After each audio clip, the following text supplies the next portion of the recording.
গুমের অভিযোগে একটা বিবিধ মামলা ট্রাইব্যুনালে অনেকদিন ধরে চলছে। সেই মামলার আজকে নির্ধারিত তারিখ ছিল। সেই মামলার গ্রেফতারকৃত আসামি মেজর জেনারেল অবসরপ্রাপ্ত জিয়াউল আহসান সাহেবকে আজকে ট্রাইব্যুনালে হাজির করা হয়েছে। ইনভেস্টিগেশন এজেন্সির পক্ষ থেকে ওই মামলায় সময় প্রার্থনা করা হয়েছে।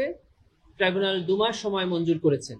আমরা জানিয়েছি যে এই মামলা ইতিমধ্যে 2টি ফর্মাল চার্জ ট্রাইব্যুনালে দাখিল হয়েছে এবং আরেকটি অংশ ইনভেস্টিগেশন চলছে। আমরা খুব শীঘ্রই ওই মামলা ইনভেস্টিগেশন রিপোর্ট হাতে পেয়ে যাব।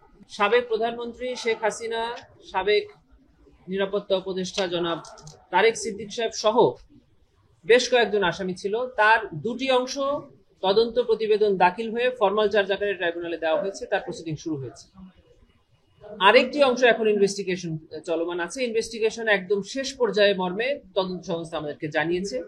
সেজন্য আমরা 2 মাস সময় চেয়েছি। ট্রাইব্যুনাল 2 মাস সময় মঞ্জুর করে আগামী ডিসেম্বরের 11 তারিখে দিন নির্ধারণ করেছে। আরেকটি হলো যে এই বিবিধ মামলা থেকে যে 2টি মামলা ট্রাইব্যুনালে এসেছে, সে 2টি মামলাতেও সাবেক প্রধানমন্ত্রী, তার নিরাপত্তা উপদেষ্টা, তৎকালীন স্বরাষ্ট্রমন্ত্রী সহ বেশ কয়েকজন অবসরপ্রাপ্ত এবং সার্ভিং সামরিক কর্মকর্তারা আসামি হিসাবে ছিলেন।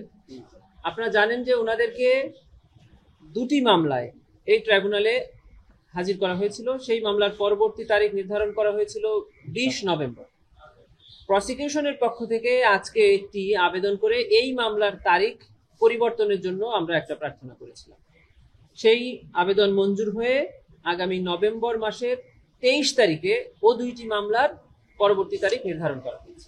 অতএব ওনাদেরকে পরবর্তী তারিখ যেটা 20 নভেম্বর ছিল সেটা পরিবর্তিত হয়ে 23 নভেম্বরে পরিবর্তিত হয়েছে এবং স্থানান্তরিত হয়েছে। কেন হলো এটা আমরা প্রসিকিউশনের প্রিপারেশনের কারণে, আমরা প্রসিকিউশনের পার্সোনাল ডিফিকাল্টিজ আছে মর্মে উল্লেখ করে এই আবেদনটি করেছিলাম। 3 দিন শিফট করেছি। আরেকটি মামলায় আমরা তারিখ পরিবর্তনের আবেদন করছি। সেটা হলো জুলাই গণঅভ্যুত্থান চলাকালে রামপুরাতে যে মানবতা বিরোধী অপরাধের অভিযোগে এখানে আরেকটি 4 জন আসামি করে এখানে ফর্মাল চার্জ দাখিল করা হয়েছিল। সেখানেও 2 জন সামরিক কর্মকর্তা আছেন। সেই মামলাটিও আমরা তারিখ পরিবর্তনের আবেদন করেছিলাম, সেটিও মঞ্জুর করে সেটির তারিখ ছিল 5 নভেম্বর, সেটিও পরিবর্তন করে 24 নভেম্বর করা হয়েছে। যেটা আইনে বলা আছে সেটাই আইনের ব্যাখ্যা। এখন সেনা সদর দপ্তর সিদ্ধান্ত নেবেন যে এই আইন অনুযায়ী কবে ওনাদেরকে এই আইনটা ওনাদের ক্ষেত্রে প্রয়োগ করবেন। যতক্ষণ না প্রয়োগ করেছেন ততক্ষণ পর্যন্ত তো ওনারা সার্ভিং বলাই যেতে পারে। জি, সাবেক প্রধানমন্ত্রী শেখ হাসিনার বিরুদ্ধে জুলাই গণঅভ্যুত্থান চলাকালে যে মামলাটি চলছিল, এটি আপনারা জানেন যে রায়ের তারিখ নির্ধারণের জন্য একটি তারিখ দেওয়া হয়েছে। আর ওনার বিরুদ্ধে শাপলা চত্বরে যে 2013 সালে যে গণহত্যার অভিযোগ আনা হয়েছিল সেই মামলাটি তদন্তাধীন আছে। আরো যে 2টি মামলা ইনফোর্স ডিসঅ্যাপিয়ারেন্সের অভিযোগে ওনার বিরুদ্ধে চলছে, সেটি তো আগামী যে তারিখের কথা বললাম সেই নভেম্বর মাসে দিন নির্ধারিত আছে।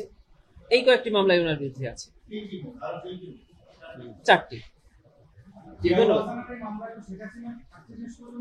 এই মামলা থেকে অলরেডি যারা আসামি করা হয়েছে ওনারা আর এই অভিযোগে থাকবেন না।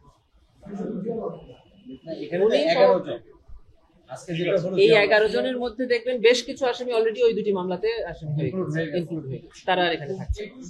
কোনো ব্যক্তিকেই একাধিক মামলায় রাখা হবে না একই অভিযোগ।